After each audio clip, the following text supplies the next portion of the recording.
Hi, this is Dr. Alana James, and today's the 13th of June, 2017. This is the second part of a two-part video series, both done in webinar, but the webinar today had bandwidth issues, so I'm making this one a recording. For those of you who watch by recording, that means you won't get to see what the students are saying in the room. Probably it will be quicker but less interactive. Apologies for that. But in today's world, bandwidth changes, and our webinar conferencing just wasn't working as it should. So today's topic is analyzing these dissertations and looking at them to see what works or doesn't work. Our quotes are that it isn't the mountains ahead that the climb that wear you out, it's the pebble in your shoe. And when you're doing dissertation or thesis writing, it's the things you don't know that cause the pebbles in your shoe. That's the reason for these webinars and videos. It's better to look ahead and prepare than to look behind and regret. So to that end, our goals for today are, first of all, to get you to look at dissertations and thesis differently. Why? Because you'll develop your own voice. You'll get a toolbox that works for you. You'll understand things that will cause your relationship with your committee chair or supervisor to shift to very positively, because you'll understand things from their point of view differently, and you'll begin to understand this as a project that you manage, which is one of the best and biggest transferable skills no matter where you take this work after you graduate. Our agenda is as I said, two-parter. So last time we looked at abstracts, first paragraphs, layouts, and writing style. This time we're going to look at the lit review logic, the clarity of the methodological design, theoretical and conceptual frames a little bit, and then I'm going to leave the great and unusual findings for another time. So let's look at the logic first. We have two for each of these topics. We found out last time that 3 was too many and we ran out of time. So here are the two. The first one comes, I believe, from Morgan State, but one's from Western Virginia University and the other one's from Morgan State for those of you who attend those universities. I think this one's a WVU. The way she organizes her review of literature, which is 33 pages long, not that length matters, but you'll get to understand that it's important when you look at the table of contents to look at then how long everything is taking. So hers is 33 pages overall. She starts by telling us the theoretical models related to student effort and persistence. And then she goes into community college student expectations, essential college outcomes, and community college and general education. And then finally, there's a summary. So let's read some of the things that are useful to us. This chapter will explore college student expectations and perceptions of general education outcomes, goals, and related curriculum. In order to understand the impact of student expectations on the college experience, the first sections will provide an overview of relevant college impact models pertaining to student effort and retention, PACE's path for a student development and college impress model, and Tinto's longitudinal model of departure from institutions. So she's taking these two theoretical things and those provide an understanding of how student experiences affect the quality of effort and decisions to withdraw from college.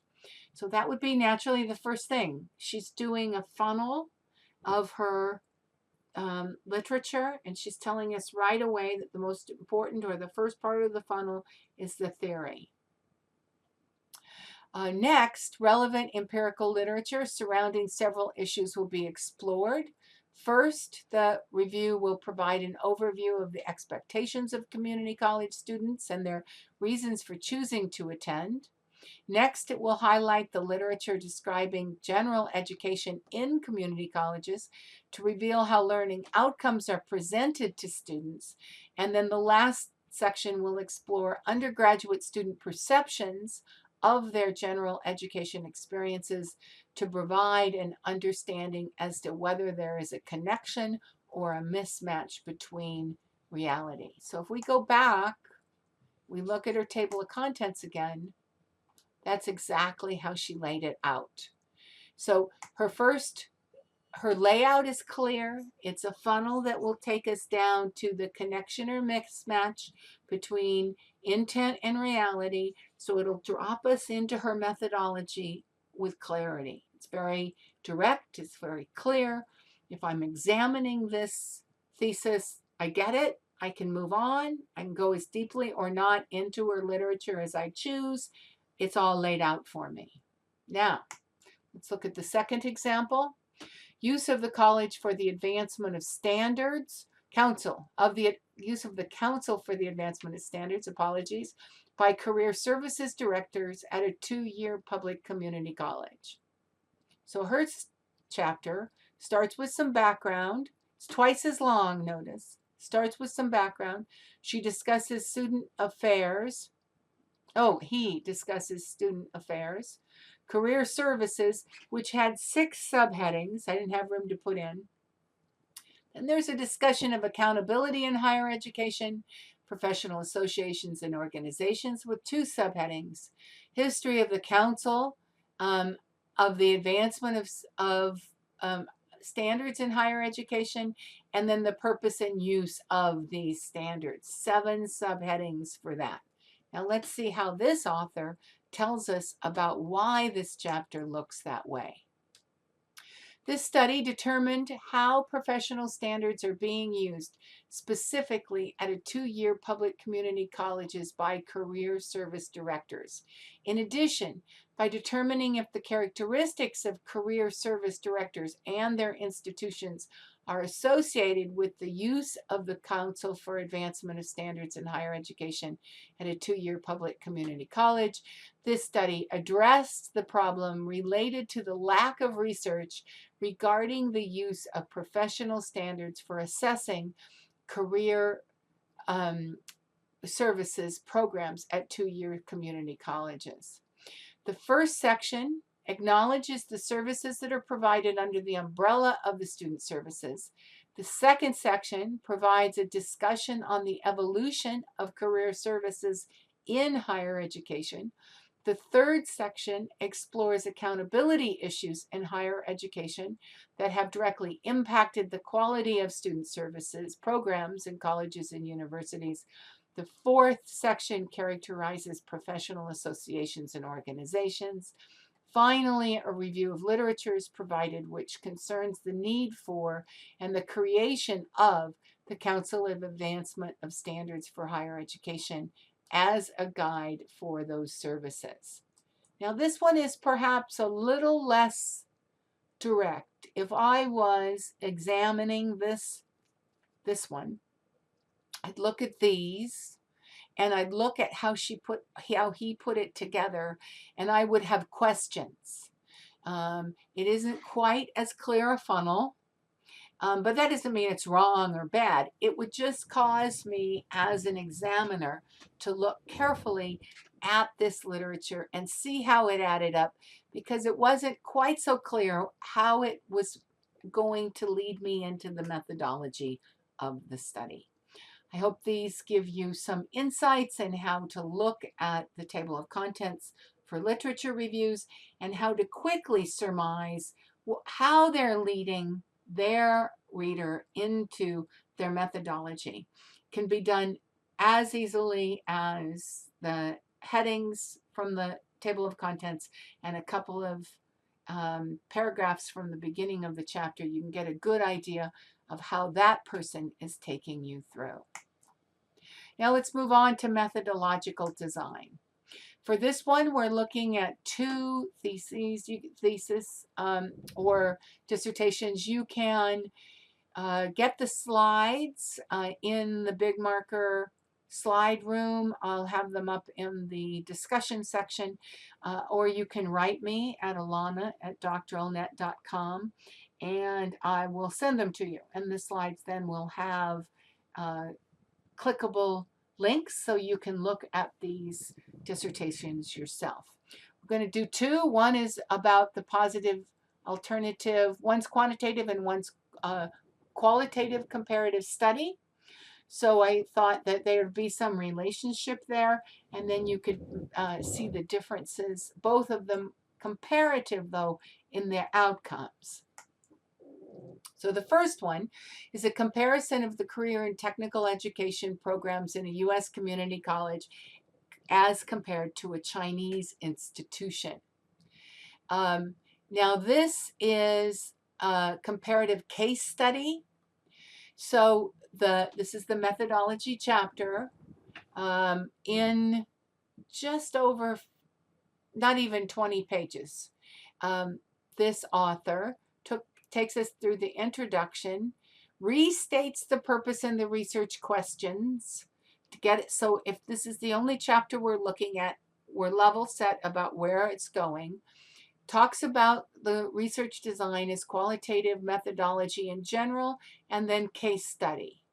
Then takes us through the participants. And the participants will be particularly interesting in this study because some are in the US and some are in China. So talking about case selection and participant selection, because in order for it to be a good comparison, we have to see that those two things were in sync.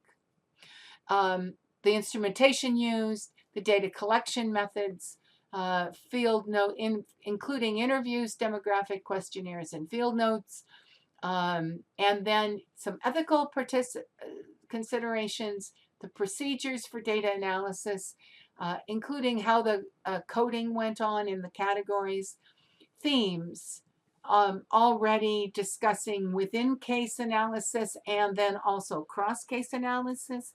Again, drilling us into how this is a comparative case study versus just a simple case study. Discusses trustworthiness, reliability, and transferability.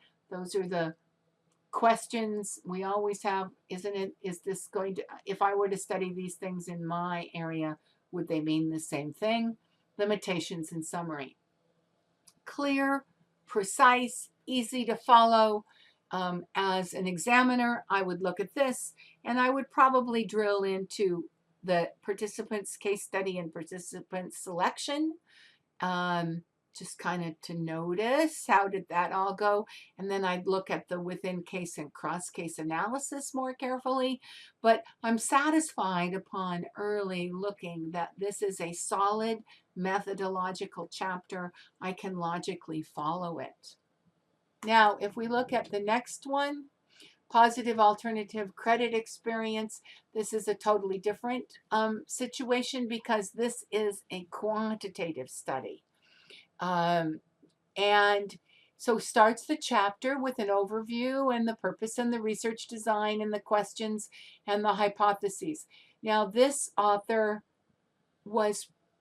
chose to have a lot of subheadings so that if I was in a clickable situation, I could click on lots of things. So there are 10 subheadings taking apart the research questions and hypotheses into null hypotheses, alternative hypotheses for each of several research questions.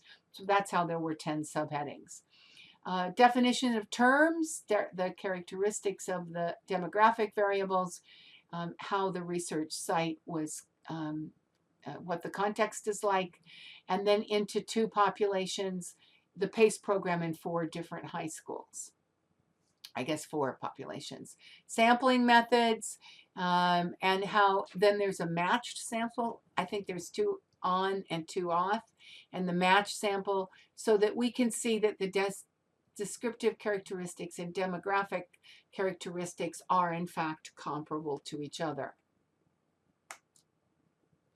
Then the chapter continues about the similarities between the descriptive and demographic characteristics, the time frames. Sometimes when you collect data can make a difference, and the analysis procedures in terms of hypothesis testing.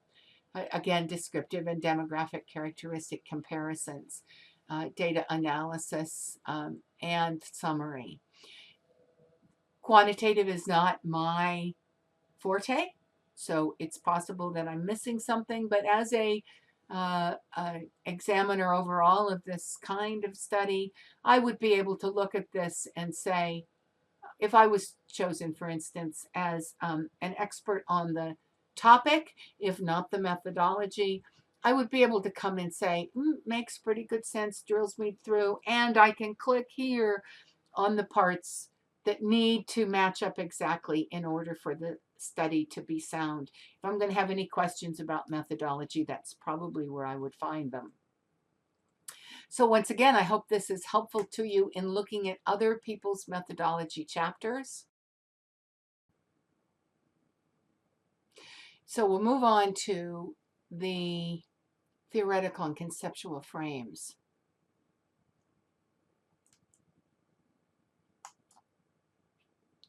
Two dissertations are considered. One is more theoretical and one is more conceptual.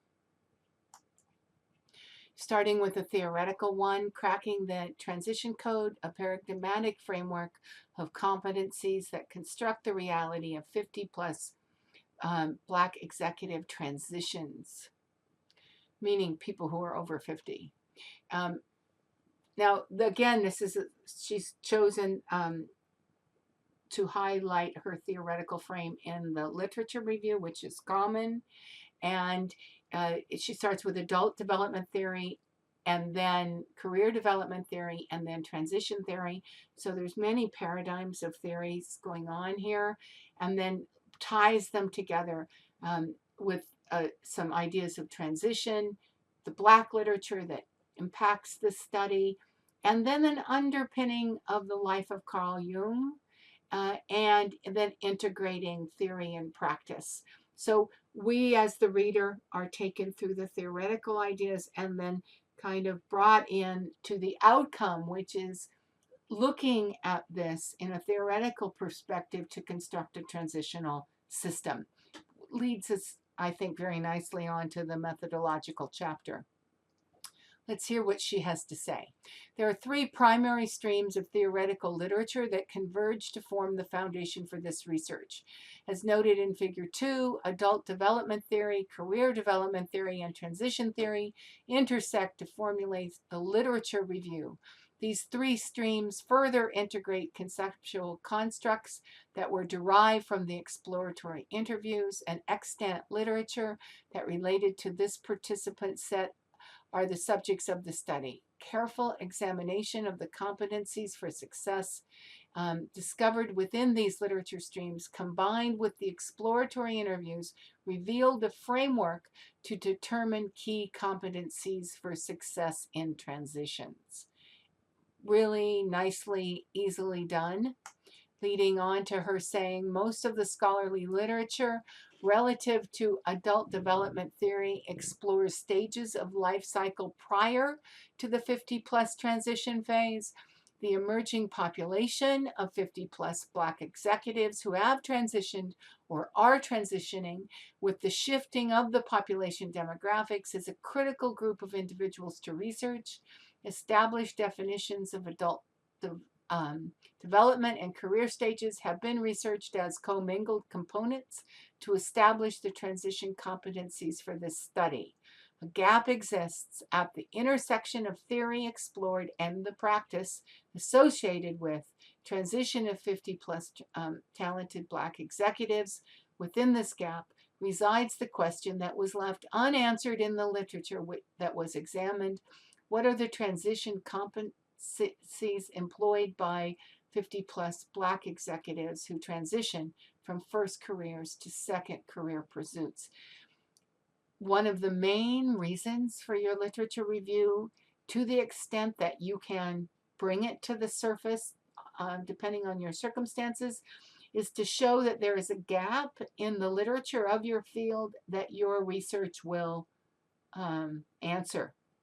I think in her first few paragraphs, this woman clearly not only sets us up to go through her literature review, but reveals the gap, and we'll begin to see it unfold as she continues with her chapter. Really well done from an examiner's point of view, easy to follow, clear, readable, etc. Now, if we move on to the second one, modeling the co-development of strategic and conceptual knowledge in mathematical problem solving, we see that this, I believe, conceptual piece, as much as theoretical, or they definitely go back and forth. Their literature review talks about the concepts, the misconceptions, and the intuitions about mathematics and science, some theories, and some knowledge and learning, the perspectives within mathematics education. Now note the page numbers there. It's a very short chapter. This person chose to divide her thesis into, I believe, 7 or 8, maybe even 9 chapters, but several of them are very short, and these are 2 of them. Then the chapter after that one really pins the theoretical perspective, introducing us to something.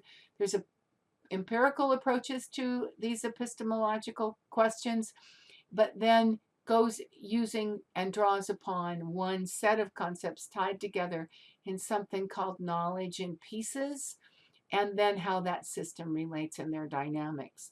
These 2 chapters together lead us into the concepts she's dealing with that tie her subject together. And this is how she discusses knowledge in pieces. Historically, knowledge in pieces as a perspective on knowing and learning was informed by 2 main traditions: developmental psychology and artificial intelligence. From the developmental psychology came an interest in and ultimately accountability to be able to explain long-term and central learning and developmental processes. And from artificial intelligence came a commitment to the fine-grained accountability that is required by attempts to model moment-to-moment cognitive activity, ultimately computationally. Thus, one can see that the commitment to understanding change across very long timescales is paired with the commitment to understand the details of learning at very small moment-to-moment timescales. And I think conceptually, this paragraph sets her entire methodology and approach to her study up with clarity. Nicely done. Now, as I said at the beginning, we're going to leave the great and unusual findings for another time, because and frankly, part of it was because I hadn't found great and unusual findings. But for those of you that are watching during the summertime, you may be watching this at any time of year, but if you're watching during the summer when this video was produced, I want you to just please be aware that summer is a hard time to get work done, and there are tools that can help you do it. So Doctoral Net and Master's Net will be sending out some tools in the middle of June for you. A couple of them are backwards mapping, and then also you can keep yourself in touch using one of our groups, etc. If you're a non-university user at this point in time, and probably for the foreseeable future, if you buy the book, our book, you'll be able to, at the back there's a link, and you'll be able to get you'll be able to get a year subscription for free with the purchase of the book. And then there's also a writers group that is, or a getting published group that is ongoing at the moment. If you're watching this recording at some other time, just go to the resources section. We are producing this entire Let's Get Published series as a box set, and it's something you'll be able to do at your own convenience. I hope this finds you well. And as with all the work of Master's Net and Doctoral Net, that your thesis or dissertation practice